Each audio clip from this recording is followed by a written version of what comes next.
Good morning. मैं doctor Ravindra Kumar Sharma, सहायक आचार्य, व्यवसाय प्रशासन विभाग, राजकीय महाविद्यालय बैना।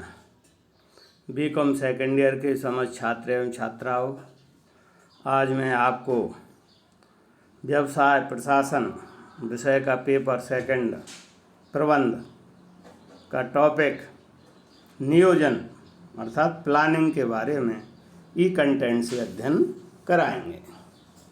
अब प्लानिंग का सबसे पहले हम अर्थ एवं परिभाषा का अध्ययन करते हैं। प्रसिद्ध अंग्रेज दार्शनिक एवं इतिहासकार आर्नोल्ड टोयम्बी ने अत्यंत सटीक लिखा है कि मनुष्य का एक विशेष लक्षण यह है कि वह योजना बनाता है। मानव जाति का प्रत्येक प्राणी इस कथन की सच्चाई से परिचित है। सभी व्यक्ति नियोजन करते ही रहते हैं। कभी उद्देश्यों से प्रेरित होकर तथ्यों का आधार पर नियोजन करते हैं, तो कभी कभी निरुद्देश्य तथा बिना किन्हीं तथ्यों के कल्पना में ही नियोजन करने लगते हैं। इसे मानव की विशेषता या कमजोरी दोनों ही कह सकते हैं।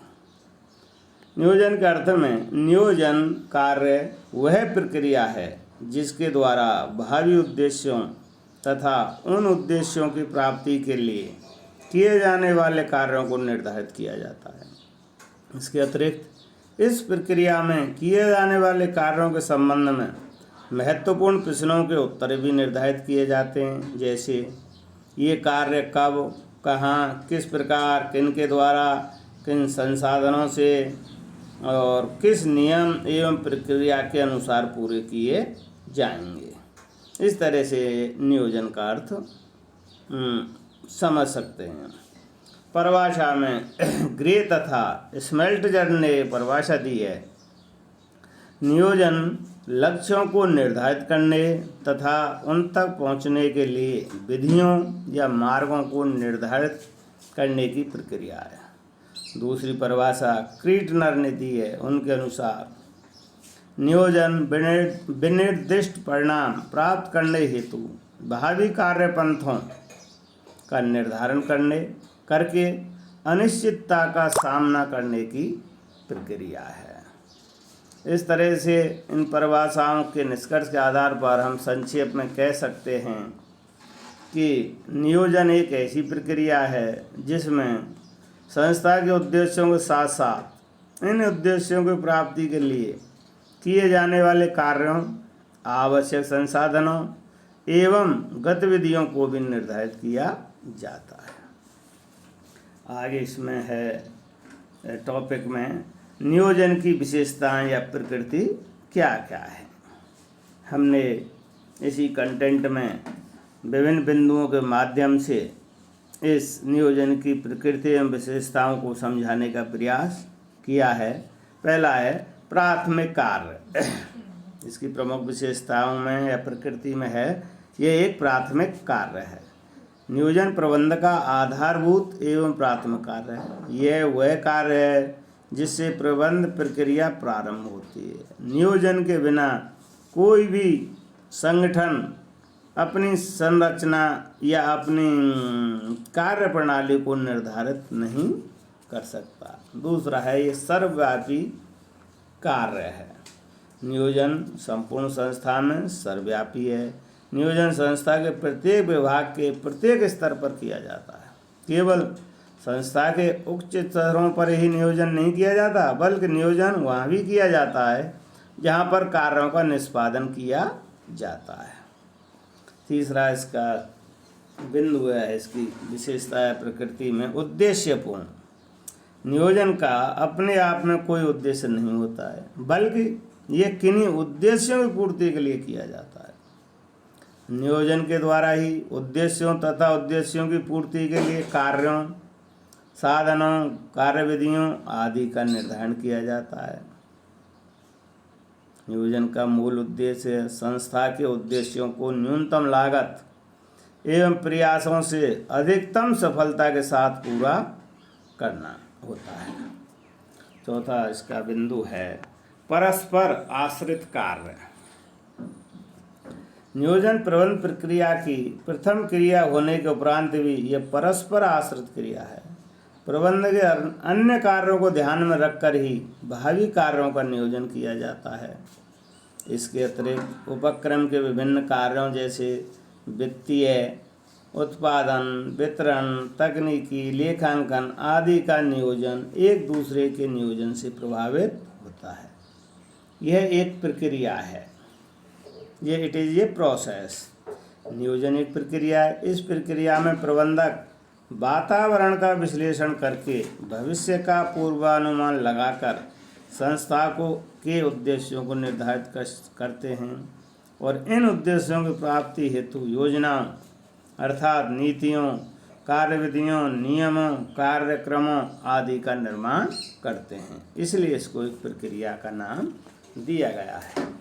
अगला इसका बिंदु है एक सतत प्रक्रिया। It is a continuous process. नियोजन का एक प्रमुख लक्षण ये भी है कि यह प्रक्रिया निरंतर रूप से चलती रहती है। यह एक के बाद अनेक कार्यों के लिए की जाती रहती है। ज्यों ज्यों व्यवसाय का विकास होता है त्यों त्यों नियोजन की प्रक्रिया भी बढ़ती ही चली जाती है। अगला बिंदु है इसका बौद्धिक प्रक्रिया। यह कोई अटकलबाजी या अनुमानबाजी की प्रक्रिया नहीं है। नियोजन करने के लिए कई तथ्यों, संस्था के उद्देश्यों, वातावरण में उपलब्ध अवसरों, संकटों, खतरों पर विवेकपूर्ण ढंग से विश्लेषण करके निर्णय किया जाता है। इतना ही नहीं, नियोजन प्रक्रिया में समस्या के विश्लेषण, विकल्पों के निर्माण एवं मूल्यांकन तथा सर्वोत्तम विकल्प के चयन में मानसिक एवं बौद्धिक क्षमताएं महत्वपूर्ण भूमिका निभाती हैं। अगला बिंदु है इसका पदानुक्रम प्रक्रिया। नियोजन की एक विशेषता यह भी है कि यह पदानुक्रम प्रक्रिया है। प्रबंध पदानुक्रम के समान ही नियोजन भी पदानुक्रम रूप में बनते हैं। वर्तमान युग में प्रबंध के निचले स्तर का नियोजन क्रमशः मध्यम वर्गीय प्रबंध एवं उच्च वर्गीय प्रबंध के नियोजन का आधार बनता है। अगला बिंदु है इसका भविष्योन्मुख। नियोजन भविष्य के लिए होता है। नियोजन करते समय भावी अवसरों एवं चुनौतियों दोनों को ध्यान में रखा जाता है। नियोजन अवसरों के अनुरूप किया जाता है तथा इसे चुनौतियों का सामना करने योग्य बनाया जाता है। अगला बिंदु है इसका नियोजन पूर्वानुमान नियोजन का आधार होता है। नियोजन में भविष्य में किए जाने वाले कार्यों का निर्धारण किया जाता है। दूसरी ओर पूर्वानुमान करके भविष्य में झांका जा सकता है तथा भावी अवसरों एवं चुनौतियों को अधिक अच्छी तरह समझा जा सकता है। अगला इसका बिंदु है समयबद्ध। नियोजन समयबद्ध होता है। ये भविष्य की निश्चित समय अवधि के लिए होता है। ये अल्पकालीन 1 वर्ष तक का होता है, जैसे दीर्घकालीन 5 से अधिक वर्षों का होता है और मध्यकालीन 2 से 3 वर्षों तक का हो सकता है। परंतु यह ध्यान रहे कि दीर्घकालीन नियोजन ही अल्पकालीन एवं मध्यकालीन नियोजन का आधार बनता है। अगला बिंदु है संसाधनों की प्रतिबद्धता। नियोजन की एक विशेषता ये भी है कि इसमें संसाधनों भौतिक, मानवीय, वित्तीय सभी का निर्धारण भी किया जाता है। नियोजन में प्रबंधकों द्वारा संस्था के उद्देश्यों की प्राप्ति के लिए आवश्यक संसाधनों की उपलब्धता को सुनिश्चित करने की प्रतिबद्धता प्रकट की जाती है। अगला है ये कार्यपंथों के लिए प्रतिबद्धता। नियोजन में प्रबंधक तदर्थ रूप से इस बात के लिए वचनबद्ध होते हैं कि वे भविष्य में कुछ निश्चित कार्यों को निश्चित प्रक्रिया, नियमों, कार्यक्रमों के अनुरूप पूरा करेंगे। इससे संपूर्ण संस्था के लोगों तथा बाह्य पक्षकारों को यह ज्ञात हो जाता है कि संस्था भविष्य में क्या करने वाली है। और अगला है इसमें नियोजन में निर्णय भी सम्मिलित है। ये भी इसका एक विशेषता का बिंदु है। इसके अंतर्गत बिना निर्णय लिए नियोजन किया ही नहीं जा सकता है। निर्णय से तात्पर्य उपलब्ध विकल्पों में से किसी श्रेष्ठ विकल्प का चयन करना होता है। अतः नियोजन प्रक्रिया में सर्वश्रेष्ठ विकल्प का चयन करना ही पड़ता है। इसलिए इसको नियोजन में निर्णय भी सम्मिलित है कहा जाता है। इस तरह से ये हमने इसकी प्रकृति एवं विशेषताओं का अध्ययन किया। अगला बिंदु है इसमें नियोजन का महत्व अथवा आवश्यकता क्या है। इसको हम निम्नलिखित बिंदुओं के प्रमुख बिंदुओं के माध्यम से समझाने के प्रयास कर रहे हैं। अब हम देखें, नियोजन प्रबंध का एक महत्वपूर्ण एवं आधारभूत कार्य है। यह प्रबंध प्रक्रिया का एक आवश्यक तत्व है। बिना नियोजन के संस्था के कार्यों का कोई महत्व नहीं है।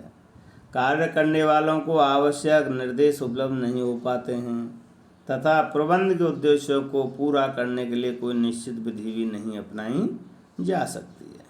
अतः हम नियोजन के महत्व को प्रमुख बिंदुओं के माध्यम से समझा रहे हैं। पहला है उद्देश्यों की प्राप्ति में सहायक।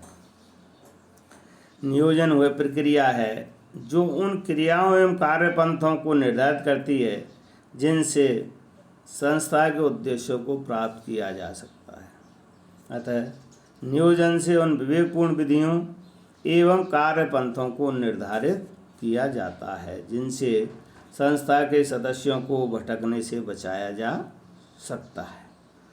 दूसरा इसका उद्देश्य है वो महत्व है अनिश्चितता में कमी। चूँकि नियोजन में वातावरण का अध्ययन करके भावी घटनाओं एवं जोखिमों का अनुमान लगाया जाता है, अतः व्यवसाय की अनिश्चितताओं में कमी की जा सकती है।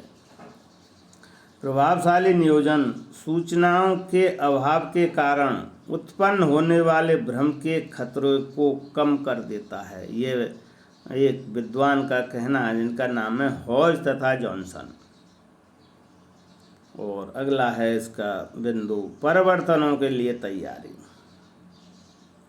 भाई दुनिया में कोई भी व्यक्ति परिवर्तनों को रोक नहीं सकता है, किंतु लोग परिवर्तनों के लिए तैयारी करके उनका लाभ उठा सकते हैं। नियोजन के द्वारा प्रबंधक अनुमानित भावी परिवर्तनों के लिए तैयारी कर सकते हैं। वे उचित नीतियां एवं व्यूहरचनाएं बनाकर भावी परिवर्तनों से लाभ उठाने की तैयारी कर सकते हैं। अगला है अवसरों का लाभ। भाई आधुनिक परिवर्तनशील वातावरण में जहाँ जोखिमें हैं वहीं अनेक लाभकारी अवसर भी उपलब्ध होते हैं। प्रबंधक प्रभावी नियोजन के द्वारा ऐसे अवसरों को ढूंढकर उनका लाभ उठाने में सफल हो जाते हैं। अगला इसका महत्व और आवश्यकता का बिंदु है संसाधनों का सदुपयोग। नियोजन का महत्व एवं लाभ इस कारण भी है कि यह संस्था के सीमित संसाधनों का सदुपयोग करने में योगदान देता है। मॉर्स ने कहा है, नियोजन संस्था के उद्देश्यों की पूर्ति होती हेतु उपलब्ध संसाधनों के समुचित आवंटन का साधन है। अगला है इसका बिंदु प्रतिस्पर्धा क्षमता में वृद्धि। अर्थात प्रतिस्पर्धी बाजारों में नियोजन अति महत्वपूर्ण होता है। प्रबंधक इसके द्वारा संस्था की प्रतिस्पर्धात्मक शक्ति में वृद्धि कर सकते हैं। नियोजन के द्वारा नए उत्पादों का निर्माण प्रारंभ किया जा सकता है। संयंत्र की क्षमता में वृद्धि की जा सकती है। वस्तुओं के गुण एवं आकृति में परिवर्तन किया जा सकता है और इसके द्वारा संस्था की प्रतिस्पर्धात्मक शक्ति में वृद्धि की जा सकती है। अगला इसका बिंदु है सहयोग एवं समन्वय में सुविधा। नियोजन के कारण संस्था के उद्देश्य स्पष्ट हो जाते हैं, नीतियाँ एवं नियम निश्चित हो जाते हैं, कार्यविधियाँ एवं कार्यक्रम भी तय रहते हैं। अतः संस्था के सभी सदस्य उनको भली प्रकार जानने एवं समझने लग जाते हैं। इससे उन सभी के कार्यों में सहयोग बना रहता है और प्रबंधक भी सभी के कार्यों में आसानी से समन्वय कर सकते हैं। अगला इसका बिंदु है नियंत्रण निर्णयन का आधार।